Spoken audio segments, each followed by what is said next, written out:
Today is a very special day for PC3 Media for Combat Talk. I'm with the bad guy. I'm with the guy that started talking crap before anybody did, show what he was made of, and had the best rivalries. Not even in UFC, not in Bellator, MMA in general. We got a current tough coach who's coached now 3 times and one of my favorite fighters growing up. And I'm so grateful to be interviewing this man, and we're so grateful to have him on Combat Talk. We're with the one, the only, Mr. Chael Sonnen. What an introduction. Can you believe that? What an introduction. And that was just what I've done in the last few days. Imagine you tried to tell him the last year, girl, we wouldn't even have enough time. I'm glad that you're a sports fan, by the way. And I Thank love you. this studio setup you've got. I got to listen to different people in different studios all day. They all sound terrible. You sound fantastic. Whoever did your audio knows what they're doing. Well, we can thank Rich Jennings for that one. But, we're here with you. We got to ask you some interesting questions when we have your time today. So, getting into your background, I know you've had to deal with a lot of background interesting questions, but my thing is, you were a wrestler before you were in MMA. I kind of want to know how you got into wrestling, how you went to the University of Oregon, and then transitioned to MMA. Yeah, sure. I love that topic. That was just such a fun time of life. Uh, I always I wanted to be the toughest guy. And I don't know what that means. I don't know how to define it, but I wanted to be the toughest guy. And my father wanted that for me. He wanted me to be the toughest guy in the world. And I was in third grade. And so my dad and I kind of narrowed it down. And we knew karate was in there somewhere, but then finally it was boxers or wrestlers. Mike Tyson was the heavyweight boxing champion. A guy called Bruce Baumgartner was the heavyweight freestyle wrestling champion. And I asked my dad was a former wrestler. I asked my dad, if a boxer and a wrestler, if these two fought, who's the baddest man on the planet? Is it Bruce Baumgartner or is it Mike Tyson? And my dad said, nothing beats the boxer. My dad said, the boxer. Boxer beats the wrestler and beats everything else. So we tried to find a boxing gym, but it was nearly impossible. So we found a wrestling gym. Again, I was in third grade, but we searched every year for a boxing gym. And when I was a junior in college, I finally found one. And I started going ever since. Somewhere along the way, you picked up some jujitsu, and all of a sudden the sport as a whole, about 2000, 2001, the sport was a whole, and they renamed it even mixed martial arts. And that was all. I just didn't know any other game to play. I never got taught tennis, and I never got taught golf or surfing, and some of these that look really fun. Some of these I wish I knew how to do, skateboarding, and I didn't learn how to do them. I just learned I got really good at whipping ass. So I stuck with that. Well, you talking about how you found wrestling and oh, I see you shadowboxing. I see it. I'm gonna just stand my ground, stay over here, stay in my corner. I'll stay on the opposite side of the cage. I got you, Shale. But I want to ask, how did you find your experience at University of Oregon helpful to your fight career? Oh, I loved it. I loved my time at University of Oregon. I still have dreams about it. I'll dream I'm trying to get some bar for some party, or I have a wrestling match coming up, but I can't find my headgear. That one's very common. Very, very common that I got a match, but I can't find my headgear, so I can't get it. And then I wake up and it's like a nightmare. I want to fall back asleep and then go beat that guy. I've talked to other wrestlers that they have that same one where they're back, but something stops them from getting to the mat.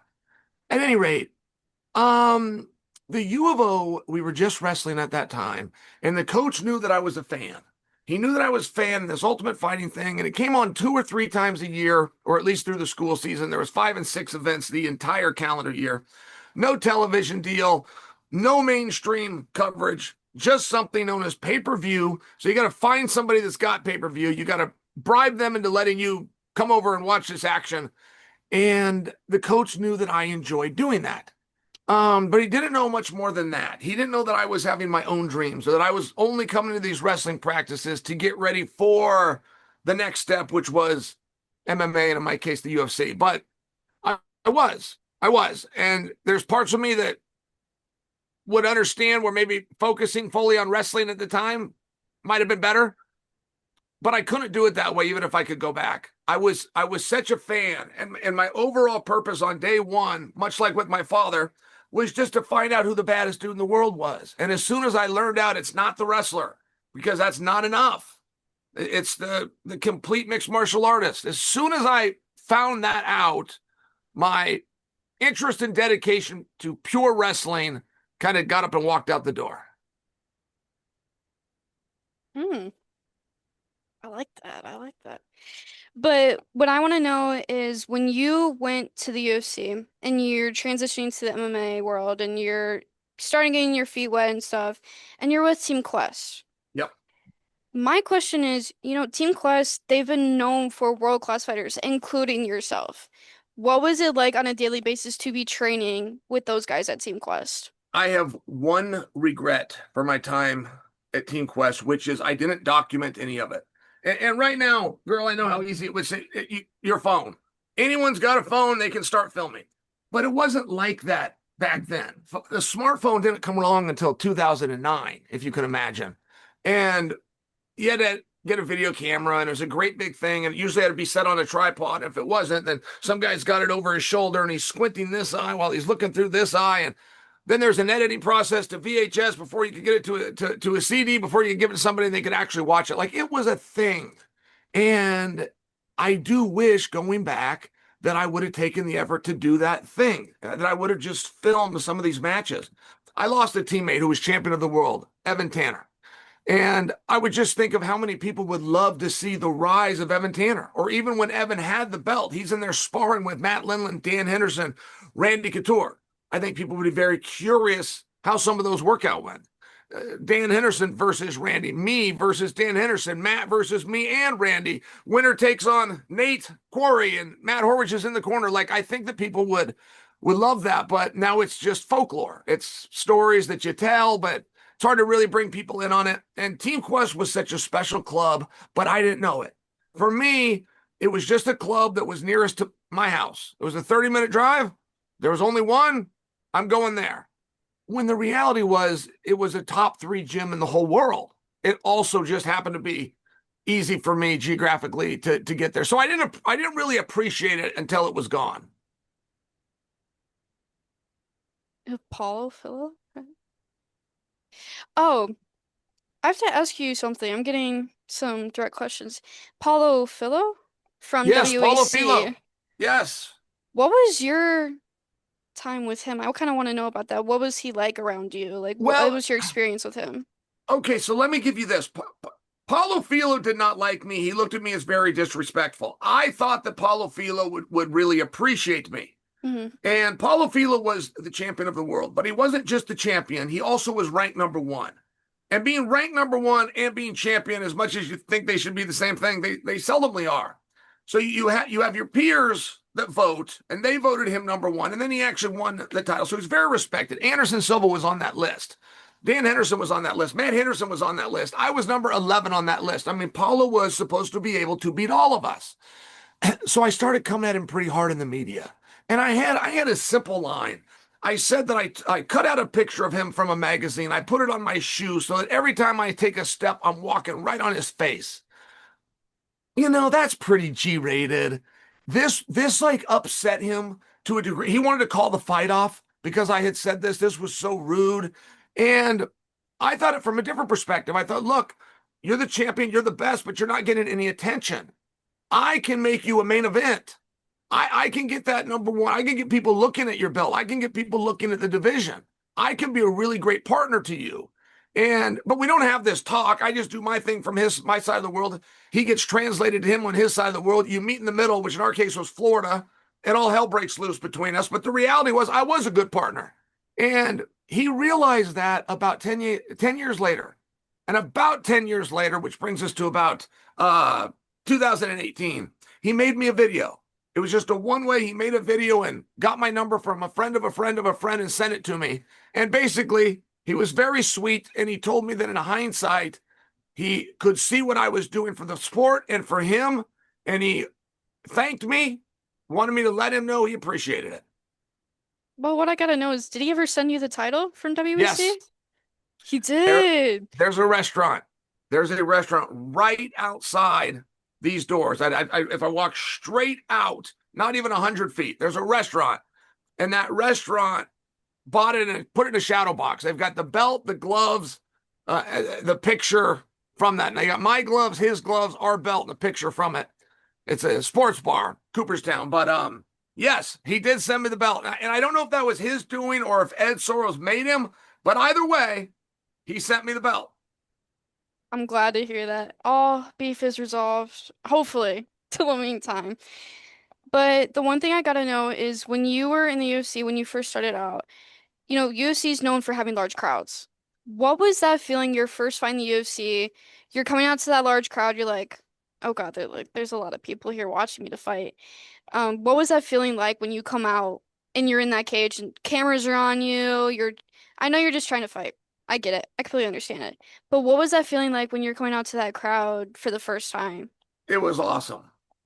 It was awesome. I remember it. They bring you under, they're bringing you through the tunnel. They bring it on, and they got this camera pointed at you. And when the red light starts flashing, that means it's on. They got a camera pointed to you, but it's somewhere else in the building doing the filming. When yours starts flashing, your music hits the speaker simultaneously. You get the flash, you hear your music, and that means walk. So I'm in the tunnel, but this is where I can look around before they put the spotlight on or identified I'm there, started playing my music. This is where I'm looking around and this place is sold out. And I was a wrestler. We got real lucky to wrestle in front of 200 people. We really worked hard and sacrificed. And that was, always your teammates, mom and dad, and possibly a girlfriend would come in and maybe an aunt or uncle would come. There was no fans whatsoever. There was just people that were associated somehow with the team. So 200 was really thrilling to go and fight in front of 12,000. It was awesome. I loved it. Well, hopefully one day you could be calling one of my fights. I hope and pray, because why would you not want the bad guy calling your fight? I just have Girl, to say that. I didn't know you were having fights. Where are you training at? So, I don't know if you remember, do you remember Miguel Torres? Of course. So I used to train with him for a little bit. He's been a family friend for years, and I was training with him. There was some stuff that happened, but I moved on, and I'm a world-class jiu-jitsu competitor for right now. And I'm switching into fighting. I originally actually was supposed to train with Eddie Wineland, if just have to throw that in there. Another stud. Yep. So we're getting back into stand-up right now for the most part, just trying to find a good gym. Don't want to go into bad energy, find a bad place. I recently did talk to one of your old training partners, Matt Giancarlo, and he was offering me a little position on his grappling card, Nitro. And he's been doing a card where he starts out actually with wrestling and then he does grappling. So Wow. it's very interesting. And now we're just looking for a gym for stand up. One of the main parts that's hard about finding a local gym is that a lot of people like to start stuff with each other and then we just leave gyms and it's not fair to the coaches, to your teammates. Sure. It's just stupid. So hopefully one day I'm gonna get there. I know you will see me in the UFC, Chael. I Just love saying that. it. Just saying. If I may ask though, so have you had any matches yet? For MMA? Yes. No, not yet. I was Okay. supposed to fight 2 years ago and then girls dropped out. And secondly, where is your home city? Valparaiso, Indiana.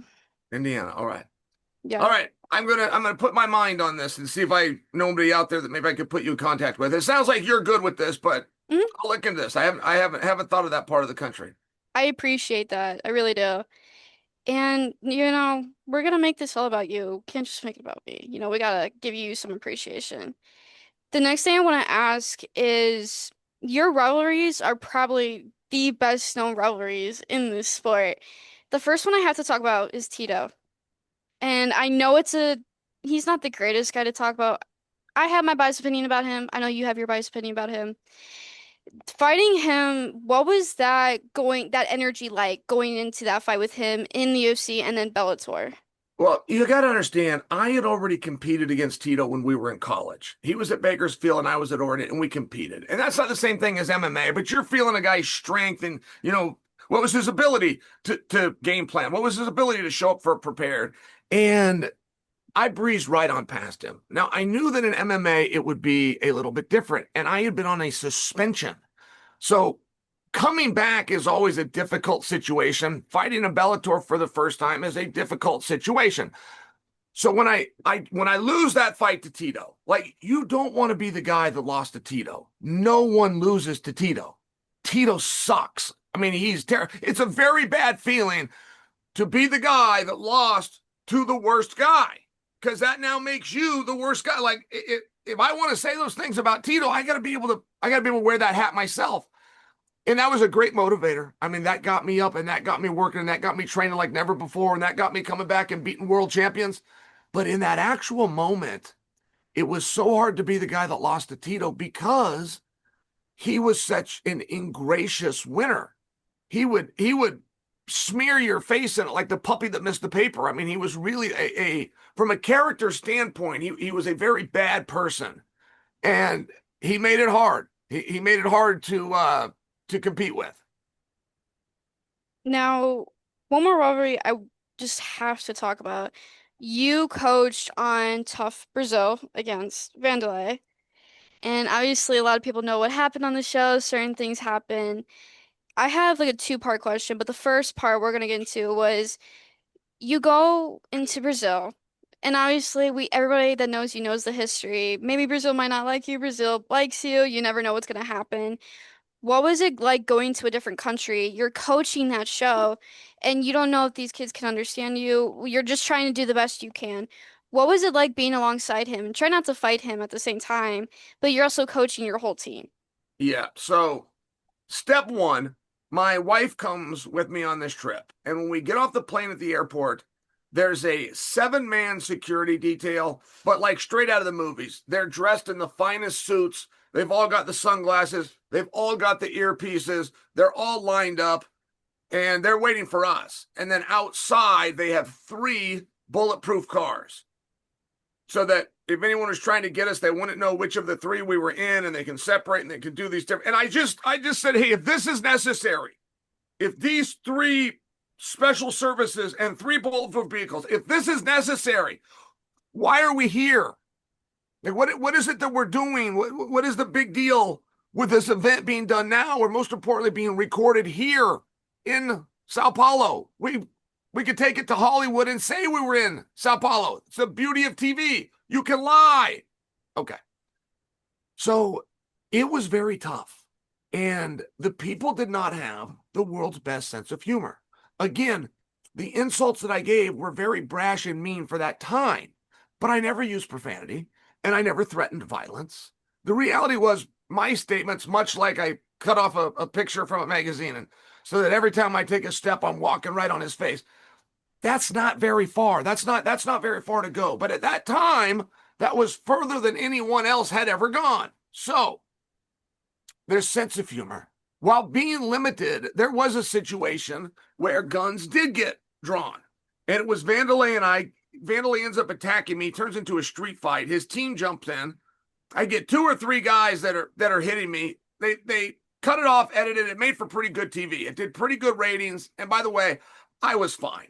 I didn't like getting hit by people that I didn't have a chance to hit back, but I was still fine. And my security guard told Vanderlay, if you do that again, I will shoot you. And he said, you have to understand, Vanderlay, I have to protect him, and I can't fight you. So I'm not going to try. I'm going to stop you. And this is the only thing that I have. And I remember having to go, oh, time out. Whoa, whoa, whoa. I was like, Rodrigo, under no circumstance shoot Vanderlay Silva. And he says, well, if he jumps you again, it is my job is to keep you safe. I said, in no circumstance, no matter how badly he beats me up, do not kill Vanderlay Silva. And it turned into a whole thing. And ultimately, they did not side with me. Ultimately, they sided with, if you do it again, I'm going to stop you with this weapon. And he never attacked me again. Now, to go alongside with that, I know you've talked about it in other interviews. Vanderlei and USADA, we've all heard about that. What was your honest opinion hearing that he was banned?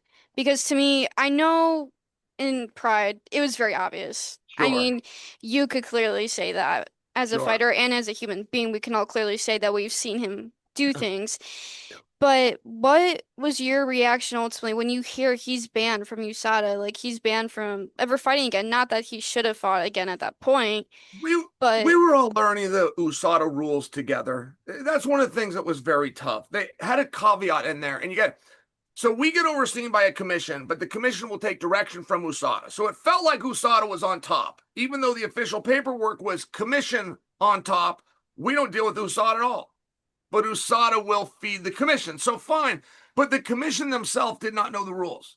So the commission would hand out, in this case, a lifetime ban to Vanderlay Silva, but the commission did not know that what Vanderlay Silva did was inappropriate. And my point as a fighter is we there's no way for us to know. You guys over at USADA don't have a phone number. I could Google it right now. Nothing comes up. I don't know what country USADA's in, let alone what state, let alone what city USADA's in. USADA does not have a phone number. USADA is not somewhere I can go down and wait in the lobby because I've got a few questions and somebody will eventually come help me. They're not real. So you've got this fictitious organization that gets the ear of the athletic commission, which is funded by the state. The only sport in the world that's overseen by government is ours. And then you get that very government to pass down a suspension. In Vanderlay's case, they took his entire career away. That is outrageous. That is outrageous. Not to mention, I got to remind you, Vanderlay did not fail a drug test. When they came in and tested him, first off, it's an unusual person they send to come test you, right? It's an unusual person. It's a person that is signed up to watch other people pee in a cup. That's not just a job for everybody. And he must see you doing it. So he wants, total stranger wants Vanderlay. Vanderlay doesn't speak English. And this person that comes and talks to you that's now talking dirty to you, they don't have to prove who they are.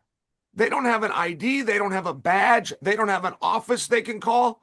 It's their way or the highway. And Vanderlay had a press conference to get to. He said, man, I don't know what you're doing. Call my lawyer. I got to go. And he did. I happened to be part of the press conference. Vanderlay went right to the press conference, 5 miles away. They could have gone right there. But they didn't. They flagged him and said that he ran from a test. And if you run from a test, it's far worse than if you fail a test. Far worse. The way the rules work, you are much better to fail than to run from a test. But I have a hard time saying that Vanderlay ran when he really crossed the street, stayed right there in Vegas, said, please get a lawyer, so somebody that I can speak to, but I'm not going in the back with this strange guy who wants to see me derobe. Now, whether he was hiding something in his system or not, that is the fact pattern, and that fact pattern should not lead to a lifetime ban. I don't. Oh, I remember when this happened, and I had watched the interview that you talked about. I find it mind-blowing that more people don't actually know about this because you yourself have had to like deal with USADA. And going off of that, some things fans just don't really see behind the scenes. And Sure. you clearly know that. What do you feel like fans should really know that goes behind the scenes, but before tough, before a fight, that you feel like people should know and shouldn't really have an opinion on and feel like it shouldn't judge you for? Well, the Ultimate Fighter is one that's near and dear to me because Dana had asked a question early on in the Ultimate Fighter. He said, do you want to be a fighter? And they say that it was that line that kept the franchise alive. But people have gone even further to say that was the greatest speech in any reality show in history. And either way, it's a very fair point by Dana. Do you want to be a fighter? Like, I'm asking you to do certain things that you're now saying you don't want to do. Well, I'm asking you to do things that involves being a fighter. So do you want to be a fighter? And it was a very fair question. And a lot of people in a lot of industries can raise their hand and say yes. But the people that go through the Ultimate Fighter really prove that they want to do it. They're going to be taken away from mom and dad and everybody. They have no cell phone. Well, that also then right there blocks their ability to have the internet, blocks their ability to have an email, to share any kind of information. Here's what's going on with me. It's been great. Here's what's going on with me, mom, and it's doing terrible, and I need a hug. You can't do any of those things. No papers, right? No newspapers, no information at all. And it's complete concentration. And you could lose on the very first day. You've got to stay out the entire process. Knowing your heart is broken and your dream is over. You've still got to stay there to help and support your teammate whose dream is still alive. And it's just a really, really hard thing to do. And nobody pulls off the Ultimate Fighter because they were injured or because they were hurt. Every UFC, somebody doesn't show up to the scale because they were injured or they were hurt. These guys actually are. But they keep their mouths shut and they show up anyway because ultimately they've answered the question, I do want to be a fighter. Well, as you have seen, you've coached 3 times, so I cannot disagree with that. But one of the things I have to ask personally is when you were coaching against John Jones, I know you've talked about him recently, and I've seen the posts. I kind of want to get your opinion on something, is there was recently a show that came out, like Tough, UFC Road to the BJJ title. What do you honestly think this will do for jiu-jitsu, and what is your honest opinion about it? I was very excited when I saw it. I think that grappling, I know grappling as a niche sport has a meaningful fan base and they speak a different language and they want to see different things. And I've been involved in the grappling business and I've even learned some of those lessons the hard way. There's a specific way that grappling uniformly speaking likes to do things. But I think for them to get that exposure and get that opportunity, I think that what Fight Pass alone has been doing with their invitational is changing grappling.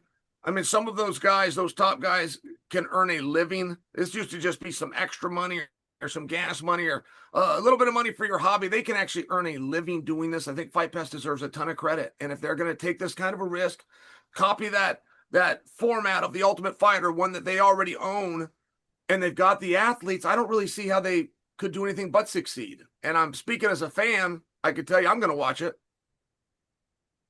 And now these episodes come out every day. It's not how The Ultimate Fighter has been for years, where you gotta wait a week. You can just watch them on every day on YouTube for free.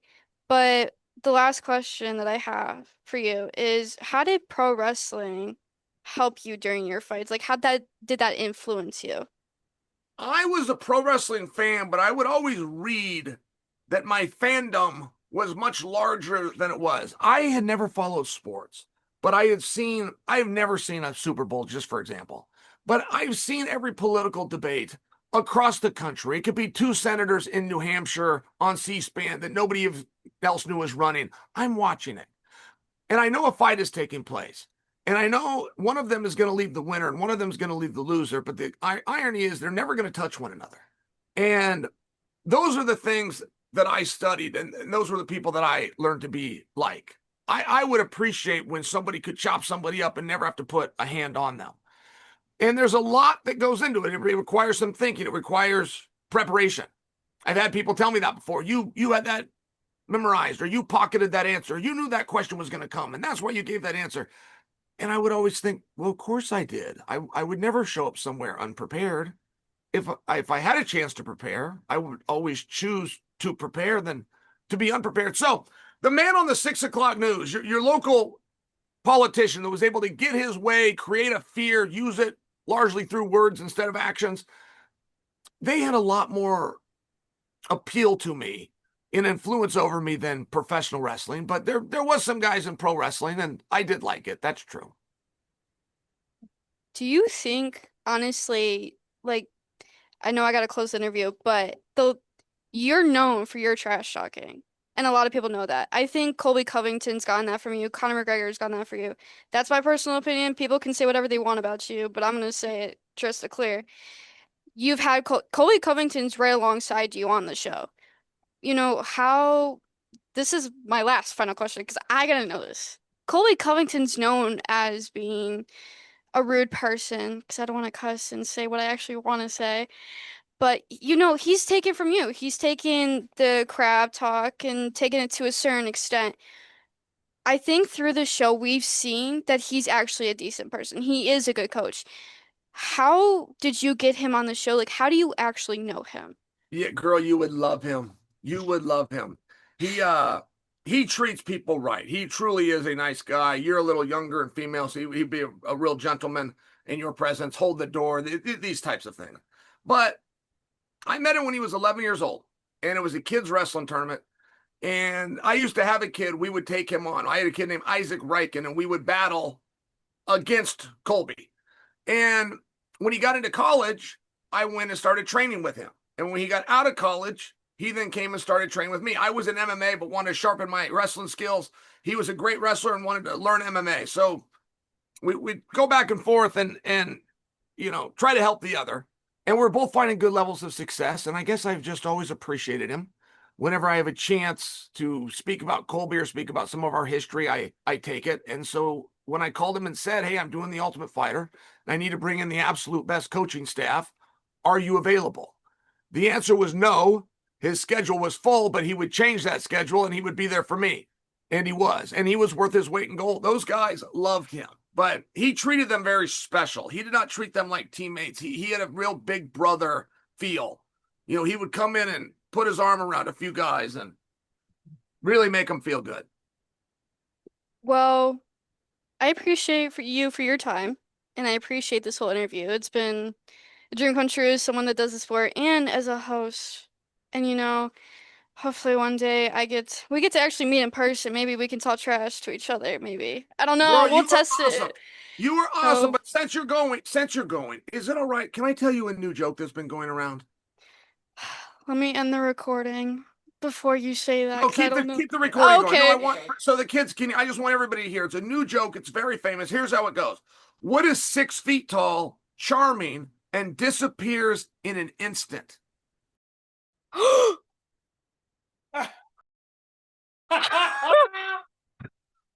I'm gonna kill Chael. I'm gonna. He disappeared.